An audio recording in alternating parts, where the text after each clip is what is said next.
So, I'm just going to start. Thanks for coming, and thanks to Mariano and the rest of the organizers for having me. It's great to be here. So, a little bit about me. My name is Mark Story. I'm the current lead developer of CakePHP. I'm not the original lead developer. That person has long left the project. The founder of the project is still with us, but the lead developer has moved on, and I'm the third lead developer, so that's how that works. You can find me on GitHub. It's Mark Story. I'm also Mark Story with an underscore on Twitter. And yeah, so I work at FreshBooks, who's allowed me to come here and continue to get paid and not have to use vacation days, which is pretty nice of them. And what we do there is we do online invoicing and accounting. So if you have to send people invoices or need to do accounting, we do that. Yeah, you can pay my wage. But this talk is not about my day-to-day job. It's actually about CakePHP, so I'm sure some of you have heard of it. Probably not all of you have heard of it. I'm going to be talking today not about the code, and more about the lessons that I've kind of come across and unearthed and in very painful fashion learned over the course of 6 years. CakePHP will be 9 next year. Actually, it's 9 right now. It'll be, I think, 10 next year. No, 9 next year. It's 8 right now. So it'll be 9 years old next year, which is pretty old as far as the internet goes. Almost ancient in some ways. CakePHP is a fairly large project. There's over 225 contributors from 6 different continents. There might be 5 continents, possibly 6. I don't know of anyone who's contributed from Africa, but there might be. So if there is, then it's 6 continents, and we just have to get someone in Antarctica to help out, and then we have gotten global bingo. In the 6 years that I've worked on it, pretty much all of the code has changed. From the initial code, like if you go all the way back to the original source history, all of the code has changed. And if you've ever worked on a code base for more than 5 years, certain things happen. Code kind of grows and gets wordy and weird, and things that were a good idea 7 years ago might not be such a good idea anymore. And other things happen where you make mistakes, and I've made lots of mistakes, and so I'm going to talk about those today. It's pretty fun when you work on an open source project because all of your mistakes are in public, and everyone can berate you on Twitter, on your blog, pretty much anywhere they want. They can just send you nasty emails and make fun of you, which is good because you get to learn from that. If you look past that venom and past that hatred, there's often a lot of things you can learn, and I think that's the thing I'm going to talk about here. In addition to constantly screwing up, I've also done a couple things that worked out pretty well, and so I'm going to talk about those as well, because I think they're important. It's good to not always be just completely negative, and also look at things that turned out pretty well and might be useful and applicable for other projects, or even in a non-open source context. So a lot of this, wow, that's really hard to read. None of this is intended to be mean or harsh or venomous towards the past contributors of Cake. I have a lot of respect for everyone who's worked on the project. It's hard working on a project of any significant size, and most of the mistakes I'm going to talk about are stuff I screwed up. So, also a lot of the mistakes were initially designed with the best of intentions. We were trying to do a good thing, and only through time and experience did it turn out to be a bad thing. And many of the mistakes weren't really mistakes at the time. What happened is the world changed around us, and you'll find that a lot in software. You build a piece of software, it solves a problem, and then the world changes. And then your software no longer solves the problem because that problem does not need to be solved anymore. So that's an interesting mistake that you make, that you go into certain assumptions and then the world changes. And yeah, that's what happens. So the first thing I'm going to talk about is community.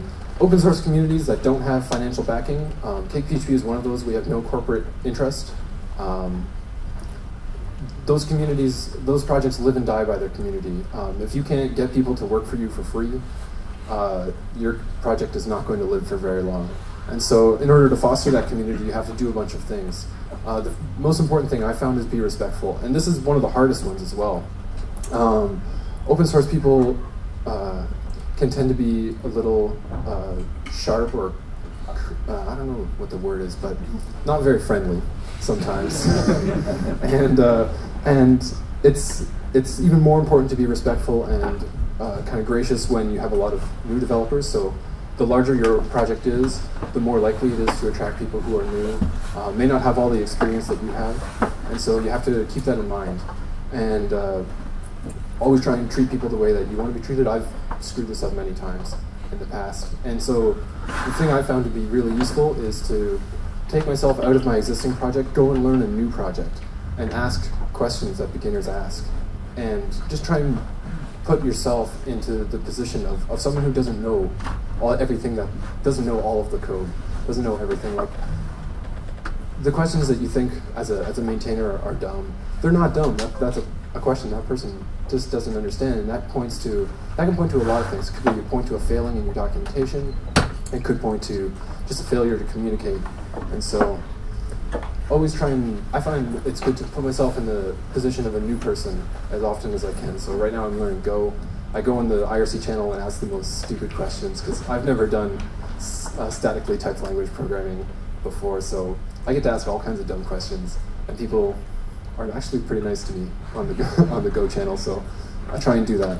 One of the biggest mistakes we made in this kind of vein was at one point in time, CakePHP had a really bad policy of no test, no bug, and tickets would be rejected if they didn't have test cases. This was a really stupid idea. What we were trying to do is try and promote people to do unit testing and trying to promote, positive development practices. But what this did is created an enormous barrier to entry for people and pushed a lot of people away from the project.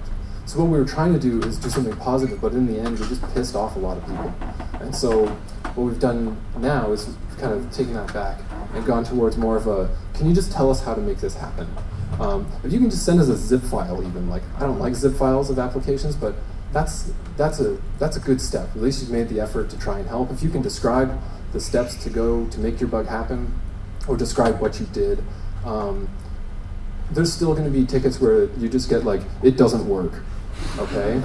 And so you kind of have to work with the person there, like, what doesn't work? What did you do? What did you expect to happen? What were you trying to do, and what did you want to happen, and what didn't happen? Where was your expectation not met? And how can we kind of like shore that up? So that was a big mistake. Another thing that I found is really useful is to try and set a good example. So when you're trying to promote people being respectful, you have to do that yourself as the lead of a project, or as an important person in any community, or even not even as an important person in the community, as anyone in a community. You have to set an example of what the behavior should be in the community and what you want other people to do. If you're not setting that example and you're being mean and kind of unfriendly to people, that's going to just propagate itself, because people are going to see that's how this community behaves, and they're going to do what they see. So always try and do what you want other people to do, and hope that they catch on to it, right? There's a really good bad quote that I don't know the actual quote, but from Gandhi: try and be the change that you want to see in the world. That's a very bad misquote, but I try and remember that when I'm interacting with people. So conflicts. CakePHP has had a fair share of personal conflicts. Open source people are, like I said previously, not always the most refined people when they interact with each other on the internet. Some people can have pretty big egos, and sometimes those egos can clash. And how you handle that conflict is important. This can complicate the work. When two people have very strong differing opinions, you can get into really public disagreements, and it's important to keep those disagreements about the project and not try and get personal. Another thing that can cause conflicts and problems is language and culture differences. And so this is something that I've done many, many times, where I put a snarky, sarcastic remark in a ticket response, and that just doesn't translate into the other person's language. You have to always remember that, well, I always have to remember, I can only speak English. And so you have to remember that not everyone is English as a first language. There may be big cultural differences, like a piece of sarcasm that may work in Canada, where I'm from, doesn't translate into the UK, doesn't translate into someone who has to go through Google Translate to read what you're writing. And so you have to keep your language really neutral and try and not be inflammatory in any way.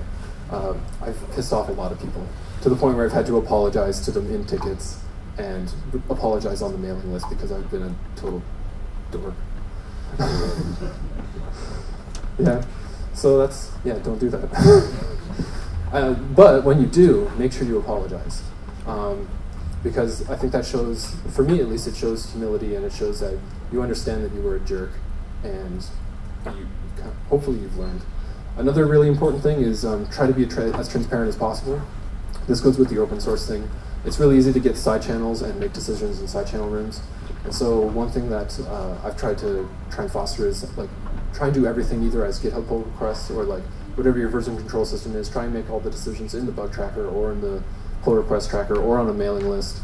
IRC is really good for immediate like discussion and like short-term talk, but having a mailing list or pull request discussion is a really good way to have a record of decisions. So when someone comes back in a year and it's like, why is this built this way?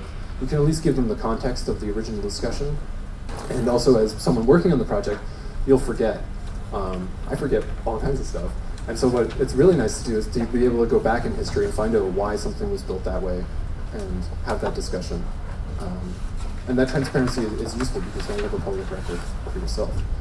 Another really important thing that I found through open source projects is you're limited by time, and if you want a project to grow, you have to get other people on board. And so the easiest way to do this is by people who just send you patches.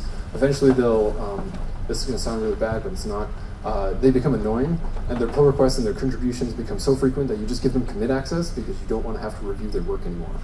So that's what I do. So if you give me too much work to do, I'll just make you do it yourself and let you do it and give you the power to do what you need to do, but also be around to support you when you need review. So this happens a lot with our documentation. We have a very large Japanese community. I can't read Japanese at all. And Google Translate is not an effective way to do code review because putting diffs into Google Translate is horrific. So what we did is one person just kept giving us all these Japanese pull requests. So it's like, you're the guy, you do all the Japanese code review, please, because I can't do it. And so now there's like 4 people who do all the Japanese review. And we have a full documentation in Japanese, which I assume is correct. Same with the Spanish, the Portuguese, the documentation. I can't read any of that because I'm useless. So yeah, those people, just let them do their thing, right? Like, give people power, give them the responsibility, and most of the time you'll be really surprised with what people do. And this works in a workplace environment as well. Like, just trust people, give them responsibility, let them fail, and when they fail, help them pick them up. And it's really easy to spot someone when they've gone totally off the rails and are being bad, and it's really easy to correct that because it's all in version control. So you just take away their access and revert all their work, and you're back to where you were. And you just apologize. You gave this guy a chance, and he didn't work out, so you are fired. You are not allowed to work for us for free anymore. Documentation is really important in an open source project. It's often, like, for me, it's the biggest blocker for adopting a project. If I'm going to use some open source piece, I want to be able to read the documentation, or at least hope that there is some. That's the first step. Have it correct, keep it up to date, make it awesome. And so having none or bad documentation is really bad. But with documentation, you can easily fall into maintenance hell. So CakePHP we're on our, get to the next slide, we're on our 3rd version of our documentation, or maybe the 4th version. And the first 3, all previous versions were maintenance hell. We started off with a static HTML file, like just static HTML. And that was really hard to work with because it was in HTML. And it had a bunch of other drawbacks as well. Then we moved to the second iteration, which was an online wiki that we wrote, like kind of like a wiki thing with review. And the problem here was that the review was hard. Getting people to go in and review was difficult. Giving people power to do the review themselves in different languages was a lot of work. And then on top of that, we had to maintain this whole system and make sure it worked, take all the bugs out. So we wrote our own software to write documentation.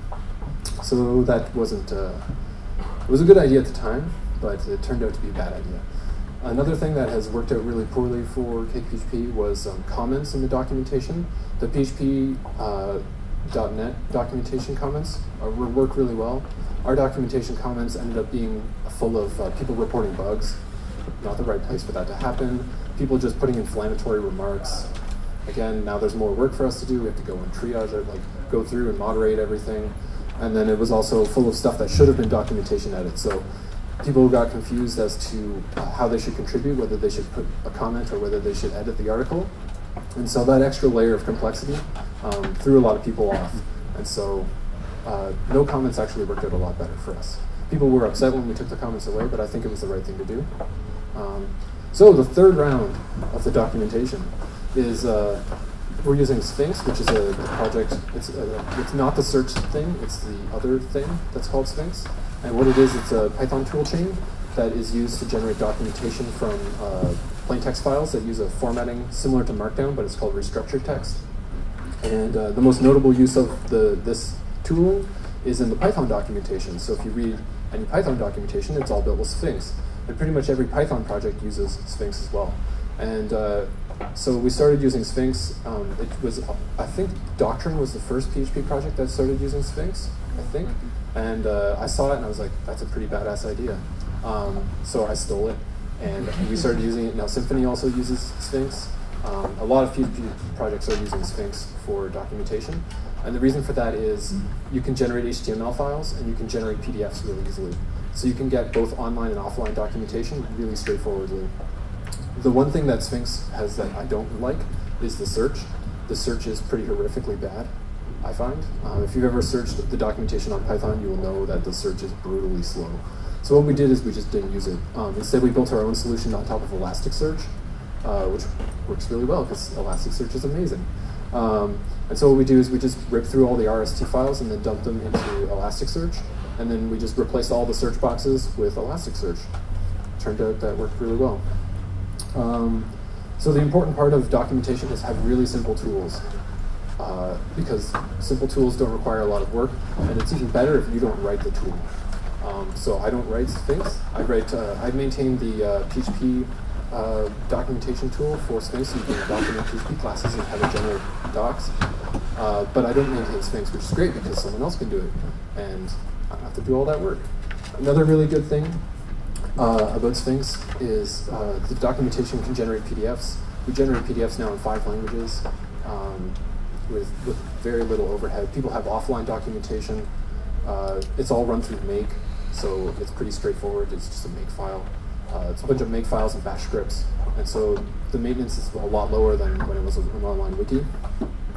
The best part, though, is that because all of the text, all of the documentation is in plain text, we do all of the reviews and all of the edits through GitHub. And one of the nicest things of the previous documentation was that it was an online edit, and then GitHub released online editing. You can just go in your browser and click edit, and then edit the file and hit save. And then that sends us a pull request, so that's amazing. Now we have online edit, and I don't have to write any of that software. And we have online review with like line comments. I don't have to write any of that either. Fantastic. So yeah, we've actually got better tools now that we just pick simpler ones. The other nice thing, we decided that we would do a YOLO deploy to production. So every time a commit goes onto master, we run our own Jenkins server. Jenkins will pull the repository, see if there's any changes. Then it SSHs into our production server and runs make and deploys the website. So we also got automatically updating documentation. There's no manual intervention, so when someone does a contribution and like submits a documentation edit, it's on the website in 10 minutes, deployed to production in PDF, in HTML, and in plain text, which is pretty amazing. Well, I think it's pretty amazing.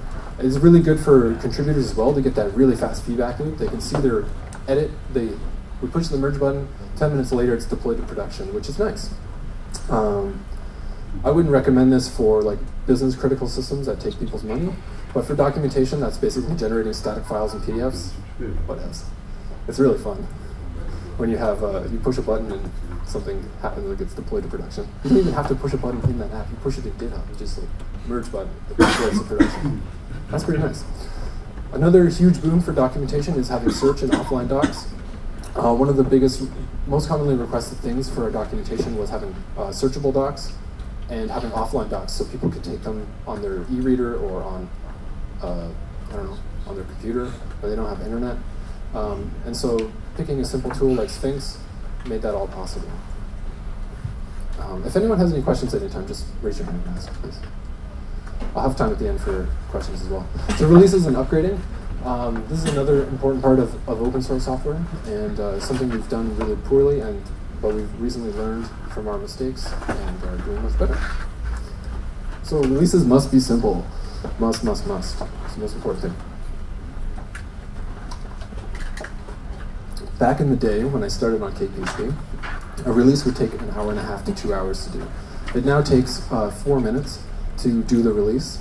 The most difficult part of your release process should be writing the blog post.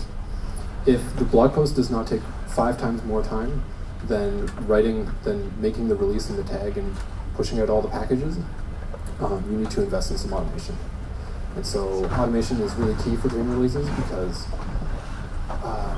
you want the release to have as low friction as possible. So you can release as often as possible. One of the kind of design ideas with CakePHP is that we do releases really early and we do them really often. So we've done 54 releases in 2 years, so it's like 2 a month. We usually do like every two to 3 weeks to a month we do a release, and they take about 25 minutes. And all of that time is spent writing a blog post, posting it to Google Groups, posting it to GitHub, posting it to our website. That's actually like 18 minutes. The other part is just like, we use Fing. Fing is really great if you don't want to use Make or if you want a portable build system. You should probably look at Fing. Make is great, but Make only works on Linux and Mac OS machines. So if you have Windows developers, they can't use Make. So you might want to look at Fing. Another good thing to do is version numbers. If you don't tag your releases and you just have continuous release, what you're doing is making your users responsible for version management and reading. They have to invent their own change logs because you're not taking the time to do them. And that's putting a lot of burden on your community and on your users. This works really well that's not generally an issue for command line tools that have a fairly fixed API, but for libraries or for application servers, like version numbers are really important. And the other thing that we found is really important is numbering your version numbers correctly. So you're using the semantic versioning, so you have your major, your minor, and your patch release. Don't screw around with those. The major is where you break your API changes. Minor is just enhancements where the API is backwards compatible. And the patch number is just like bug fix releases. We used to do not follow that guideline, and when we would do like from 1.1 to 1.2, everything broke. From 1.2 to 1.3, everything broke. And people were like, oh, it's a minor upgrade, I'll just drop it in. Oh shit, nothing works. So version numbers are a way to communicate with your community what's going to happen when they drop this code into their application. So if you go from like 1 to 2, you're probably going to expect that it's not going to be so smooth, and it wasn't. And we're going from 2 to 3, and it's going to be a little bit of a bumpy ride, which I'll talk about in a little bit. So tag releases are important. Another thing that we found is useful for people is doing GPG signing on our tags. Some people want that extra security. It doesn't take long to set up. It takes a couple minutes. So yeah, some people like it. It's not a big deal. So security fixes. CakePHP, like all PHP applications, and pretty much every piece of software has had problems with security. And the nice thing is that once you get one, you get more. Because security researchers are like, oh, there's a problem. I wonder if there's more. And they start poking, and then you keep getting more and more emails, and you're like, no, please stop, security researcher. I'm tired. So one of the good things, an important thing about this is to have a security process. Because what you don't want is security fixes being reported into your bug tracker. Because that's bad, because then bad guys can be like, oh look, someone posted a bug. Oh, it's a security bug. Ha ha ha, now I can win. So what you want to do is have a security process and give guidelines about like what you're going to do as a project maintainer, what the security researcher should do, how they should report the bugs. So the easiest one to do is have the security at your project, like have your own domain, get some email, you know. Security at, this is a model I stole from Django, and many other projects do this. PHP does this. Actually stole the Django guideline, just straight up, because Django's pretty great, so I just excited after just copying it. And I modified it a little bit. But yeah, you don't have to think of all this stuff yourself. Like, look at other projects, look at how things are handled in the wild, and when you need to come up with ideas, it's open source, or borrow with credit. So having the security alias, security email was really useful, because then we started getting security researchers, and then they started reporting bugs, and then we had to do fixes. So an important part of security fixes is being transparent and fast, and giving feedback, because what you don't want to do is have a security researcher send you a report, and then them not getting any feedback, and then they just port it into CVE, and now you have an unfixed exploit. I mean, you don't want them to show it up on their blog and be like, I found all these critical bugs, and I sent it a report, but no one replied, so haha. What you want to do is reply to them as quickly as you can, work with them, they're usually really great people, and get the fix out. Sometimes they'll even send you like full repro steps and maybe a suggestion of a patch. They might not do the patch, but whatever. At least you have a full repro. So what you want to do is get the security fix out, and what we've done is do the disclosure like a couple weeks later, so give people time to update a patch. Give a gist of like, if you use these features, you might want to upgrade, and what we do afterwards is basically give the full description and exploit, so that you're being transparent with your community. And one of the fun things with security problems is sometimes they've been in your code for a long, long time. We had one that was authored 6 years ago, and it was found probably like 2 months ago. So it's been there for 6 years and no one noticed. It's always fun. But at least it was found. So that's nice. Breaking compatibility. This is hard. You'll often design code. You've probably done this at your work. You design some code, you learn something, it was a bad idea. You have to go back and fix the code. With a library, it's a little bit harder because people have certain expectations on how you're going to maintain backwards compatibility. And like we talked about the version numbers, you can only break the APIs at the big number, and you don't want to be doing big numbers every month. So you want to kind of collect them up.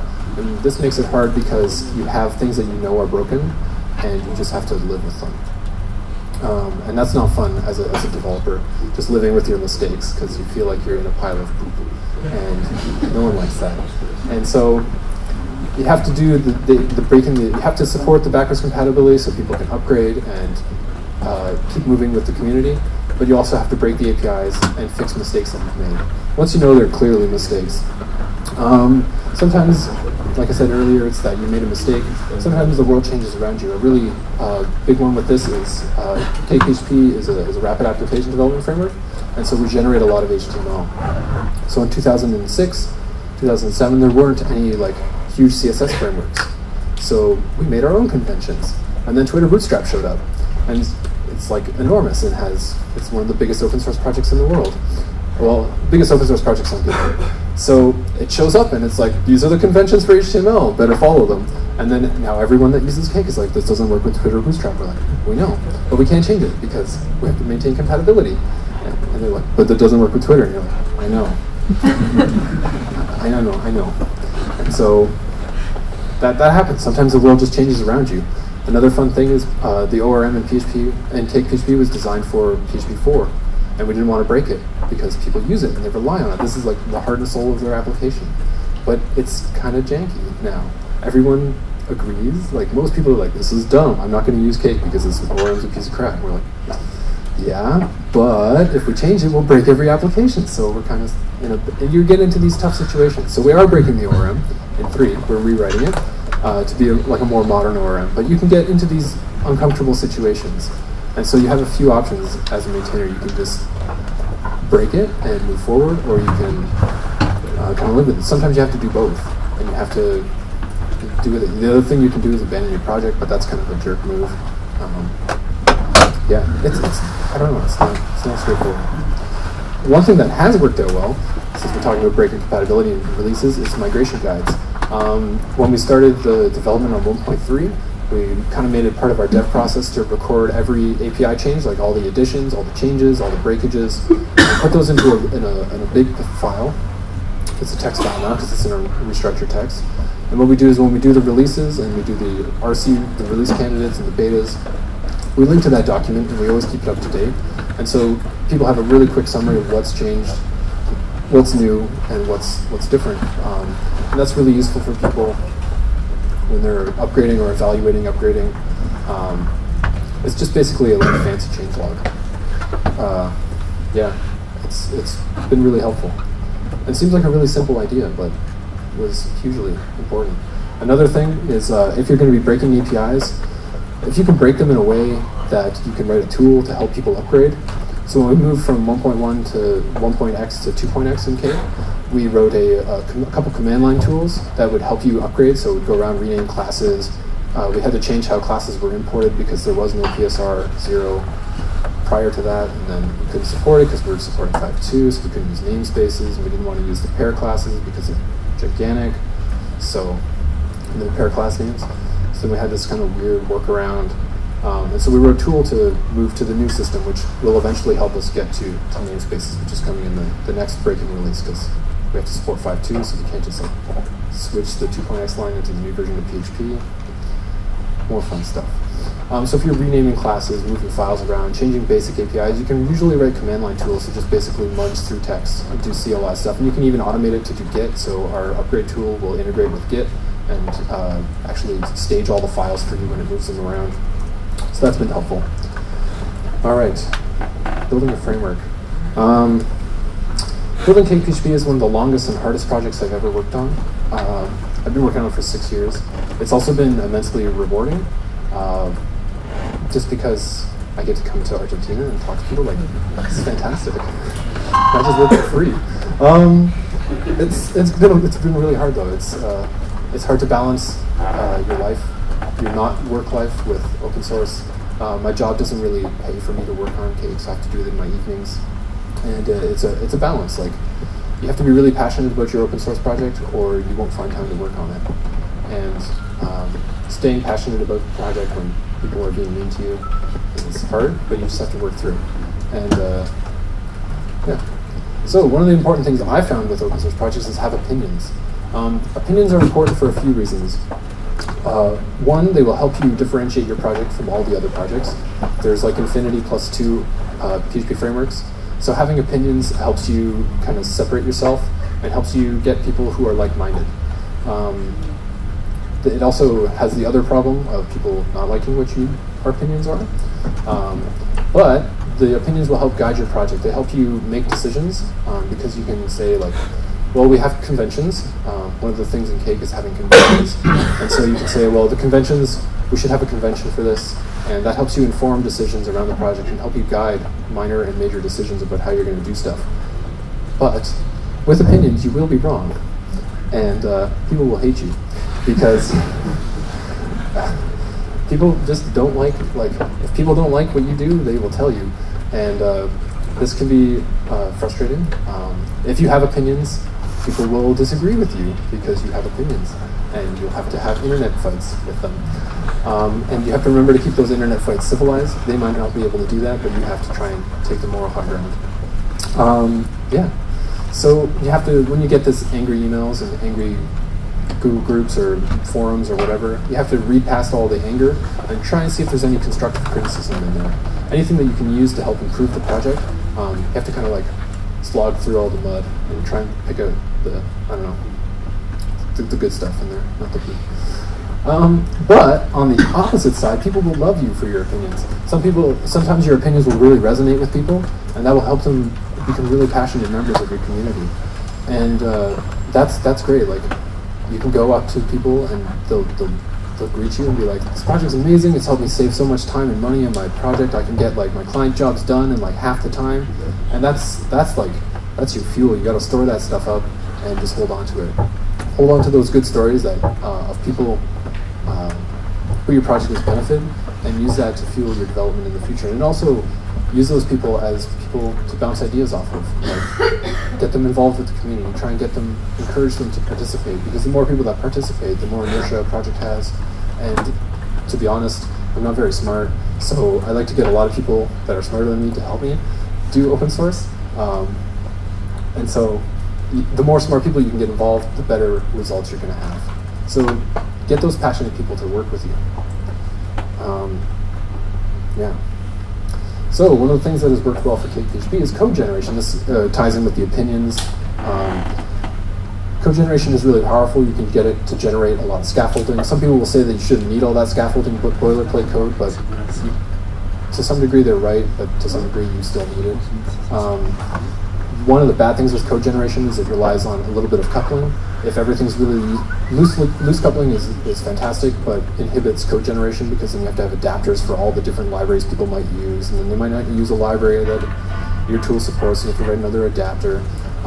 If you just couple everything, it's bad in terms of letting people change the parts out, but it's really good because you can give really powerful assistance, and your library and framework can know lots about how their application is structured.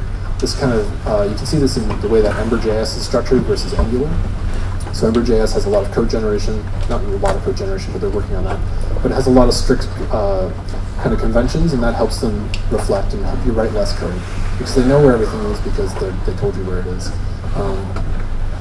Yeah, but code generation has its downsides. Another thing that's worked out well for CakePHP is having what we call intelligent defaults. So what you want to do is think of the common use case, think of the thing that you do the most often, and try and make that the default. This will help you communicate good practices to developers.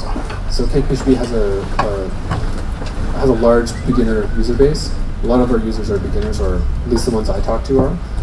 And what these intelligent defaults do is help promote good practices. So as a maintainer of a project, you can guide people in the correct way to do things just by choosing your defaults correctly. And that's kind of nice. You can enable better password encryption for them. You can use bcrypt as a default, and then they have to go and turn it off. So that's one of the things we're doing in the next version is trying to modernize some of our defaults and kind of force people to go down the right path. You can force them to use Composer because that's what we're doing now. So you can do those kinds of things by making good decisions for your community. On the downside is the dirt defaults. And that's when you pick a default that was a bad idea. This happens.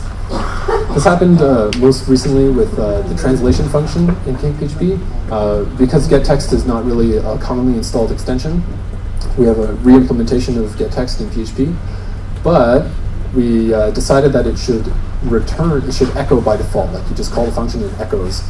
And so then someone added a return function. The second argument was true to make it return. This was a really bad idea, really bad, because most people want to get the return by default and explicitly echo it. So this echo by default behavior was supposed to help people, but it turned out to be a derp default.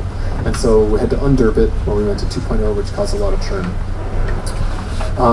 Another thing with defaults is if you choose them unwisely, you're stuck with them.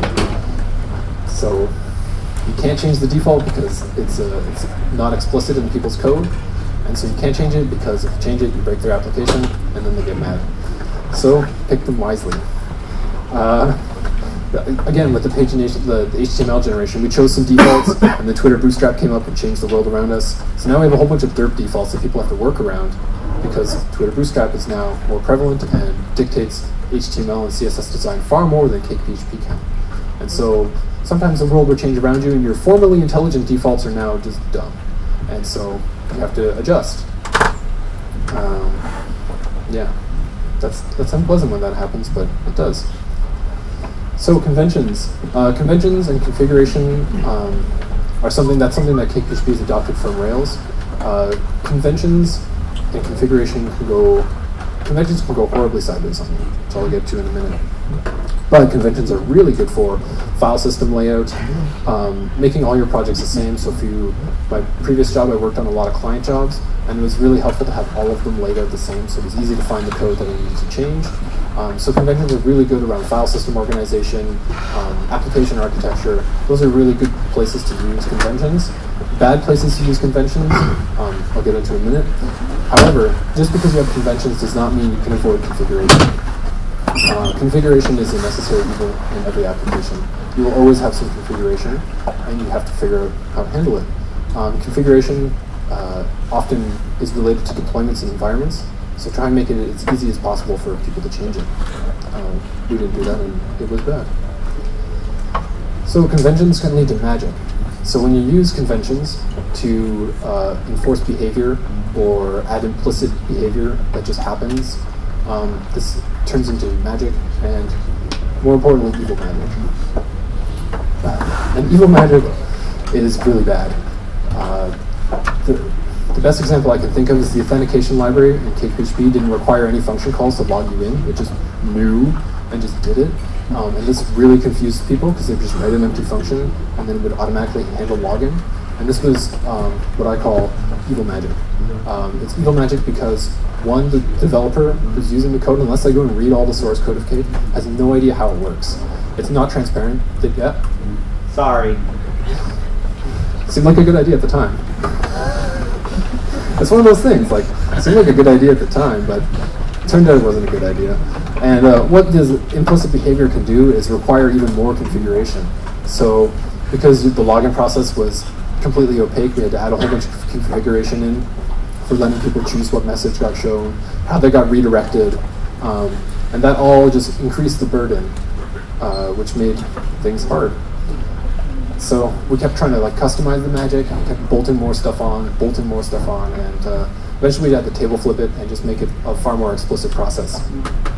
So another thing I've learned is don't let computers guess, because they're stupid. Computers are really stupid. They just do what you tell them to do. So when you let them guess, they don't guess. They just do, unless you're like smart like Andre and you can write really good math, to let computers actually guess with lots of math, which you're probably not doing in a web framework. Yeah, don't let computers guess because they're dumb. But, yeah. I'm not against APIs with succinct or expressive interfaces, but don't let computers guess, because if they have to infer, they're just going to do what they're told to do, which is not inferring, it's just programming. Also, guessing what programmers want is always a bad idea. Programmers like to tell computers what to do. So when you let the computer be smart, that just makes angry programmers. So, yeah, I don't know what to do about that. Future-proof APIs. So one of the things that has worked out really well for CakePHP as far as like methods go is having an options parameter at the end, where we can just use it as a grab bag for all kinds of stuff. Option parameters are really useful for if you're doing like facade interfaces towards like a backend implementation. So the cache interface in Cake is a static class that acts as a facade for backend implementations. And so the options parameter allows us to like hook into Memcache with all the settings that Memcache needs, or if you want to connect to Redis, you can use the Redis connection settings. If you need to just do a file cache, you can. The parameters are always different. It's also enabled us to build powerful like array-based HTML building, so you can specify attributes as array parameters, and then it assembles them into HTML down the road. And it's also allowed us to easily expand an API without breaking the signature. And it also allows you to not have 150 arguments to a method.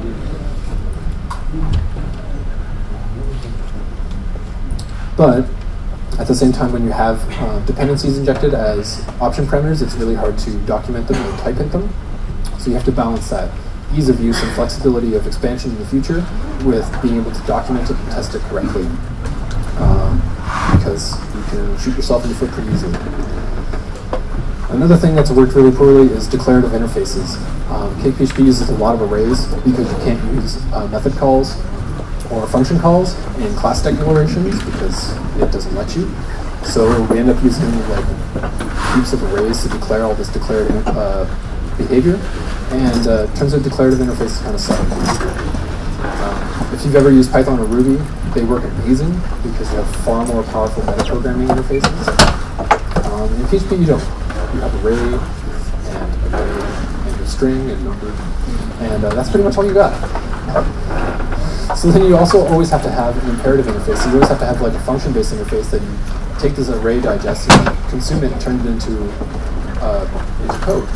And so I like declarative interfaces. The concept seems really good, but the implementation in PHP is difficult and has mixed results for us in the past.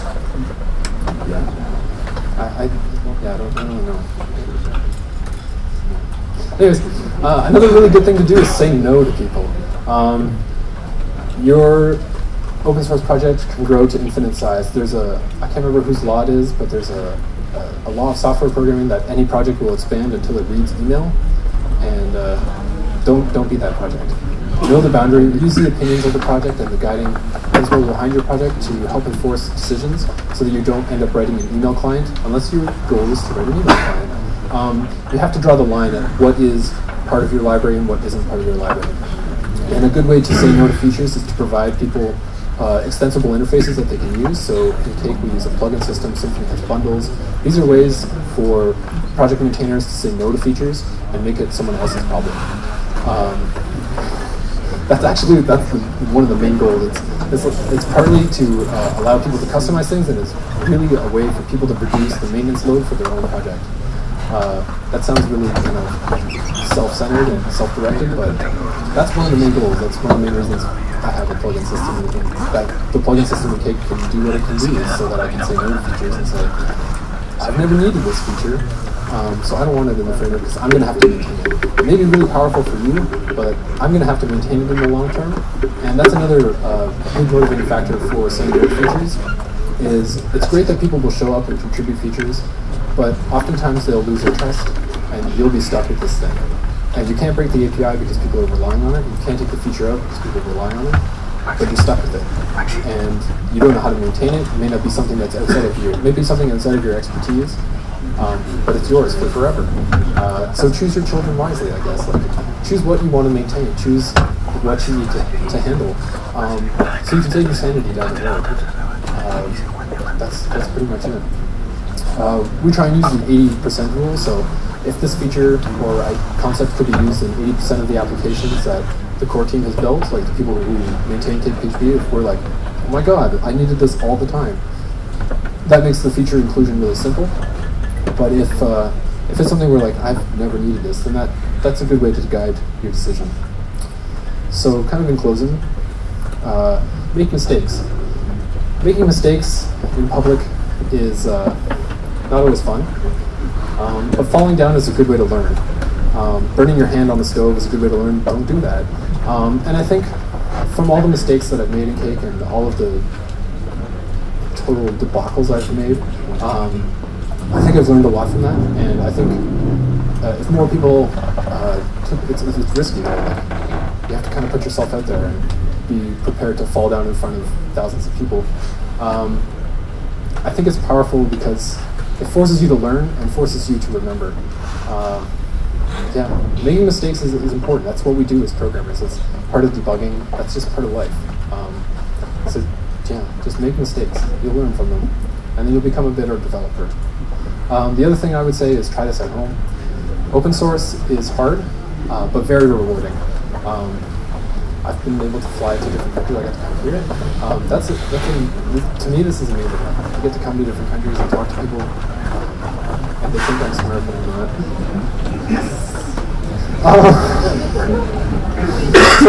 But the making mistakes in public and kind of screwing up is just part of the deal. But at the end of the day, you can have really positive experiences with a lot of people. You can really help people's development. You can help them improve their life. You can help them improve their job. If you can help reduce their client time, their time to deliver projects, you can help them make more money, which help them have a better life. So that's a really powerful thing. When you meet people, so when I've met people who use the project that I maintain to do awesome work, that's fantastic. That like gives me warm fuzzies, and so I like that feeling. So I want to do more of it. So I think once people, like if you go out and you do an open source project and you get some contributions and you get some people and people give you a high five when you see them, I think that will be really powerful. So I would totally recommend the open source way to basically anyone. So that's pretty much all I have. So thank you for listening to me blather about not code for a while. And yeah, if you have any questions, I'd be happy to